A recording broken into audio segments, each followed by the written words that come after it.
Oh man, One Nation have raised millions of dollars with this Fire the Liar campaign. And it keeps going up. How am I going to lie my way out of this? Albo, have you considered telling the truth? Telling the truth, eh?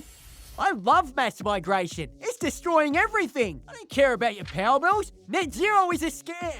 I love the ISIS brides because votes in West Sydney are more important than national security. I cashed out on all my investment properties right before I changed the rules. Isn't that convenient? Isn't it obvious? I've got no idea what I'm doing. Please fire me, please. Stop me before I do any more damage, please.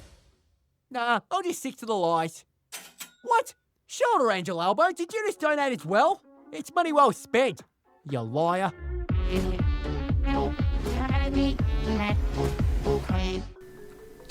Fire the Liar, why the campaign is hitting a nerve in Australia. G'day legends. A few weeks ago we looked at the Fire the Liar campaign and wondered why it suddenly seemed to be everywhere. Since then things have gotten absolutely bananas. Whether you love it, hate it, or think it's about as useful as a chocolate teapot in Darwin, one thing is clear. People are talking about it. And in politics, attention is the currency. Today we're looking at why this campaign has been so successful and what it says about Anthony Albanese, what it means for Labour, the Liberals, One Nation, and why every political strategist in Canberra is probably stress eating Tim Tams right now. Let's jump in.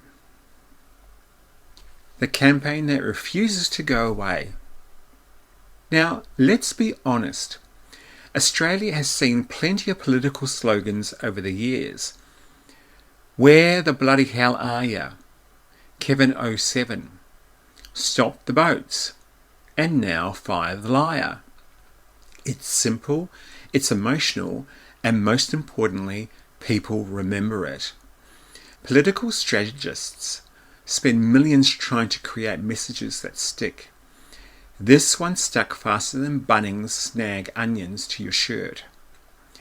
According to the reports from News Corp publications, the campaign reportedly raised millions of dollars in a matter of days and generated tens and thousands of small donations.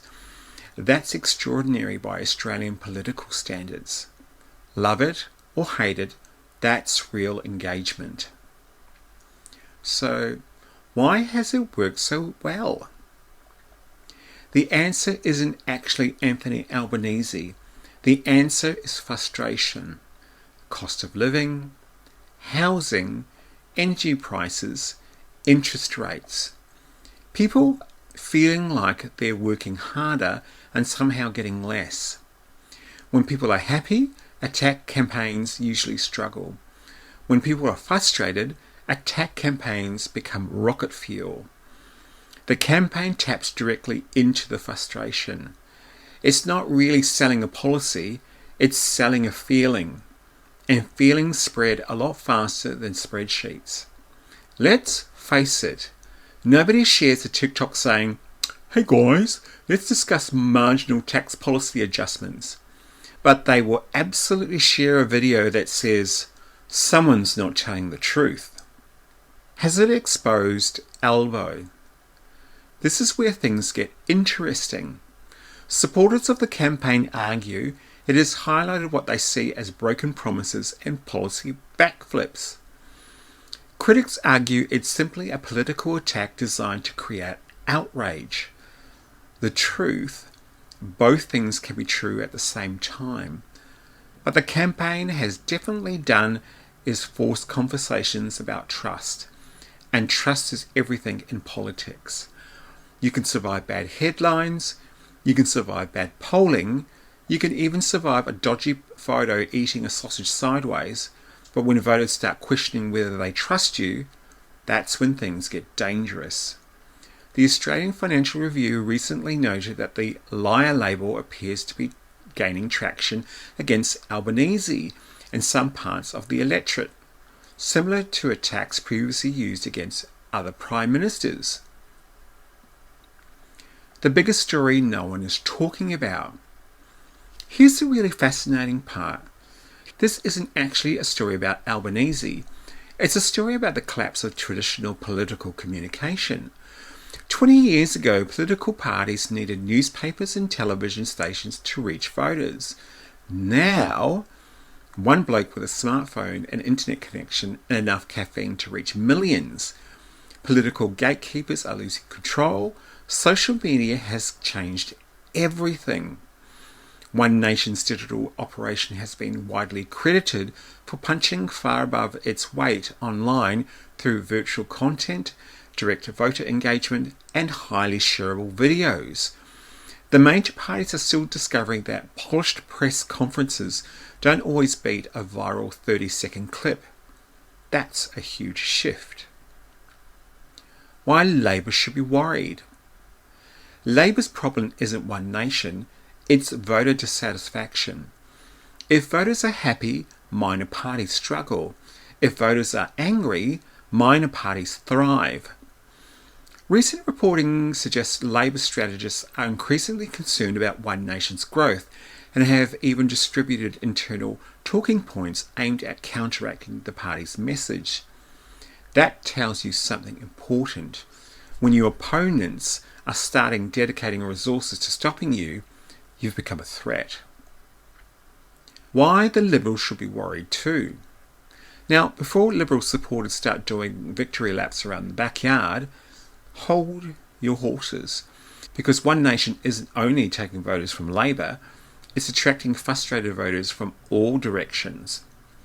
Many analysts argue that One Nation's rise reflects broader dissatisfaction with both major parties. That's a problem for everyone. If you're Labour, you're losing voters. If you're Liberal, you're not necessarily gaining them. That's like watching your neighbour's fence fall down and realising your roof is on fire. What does this mean for Australian politics? This could be the biggest lesson. Voters are increasingly rewarding authenticity over polished. Whether you agree with the politician or not, people want leaders who sound like actual humans, not corporate press releases wearing human skin. Australians have a very sensitive BS detector. We can spot spin from about 14 kilometres away while standing in a line for a flat white. The success of campaigns like this suggests political parties will increasingly focus on emotional messaging, social media engagement, and direct voter communication. The old playbook is changing fast. Now, here's the important warning. Campaigns built around anger can be powerful, but eventually voters will ask a simple question. Okay, what's the plan? Winning attention is one thing, winning government is another. History shows voters eventually want solutions, not just slogans.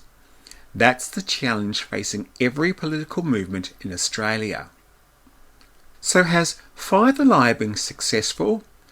Absolutely. It's generated headlines, raised millions, triggered political debate, and forced Canberra to pay attention. But the bigger question isn't whether the campaign succeeds.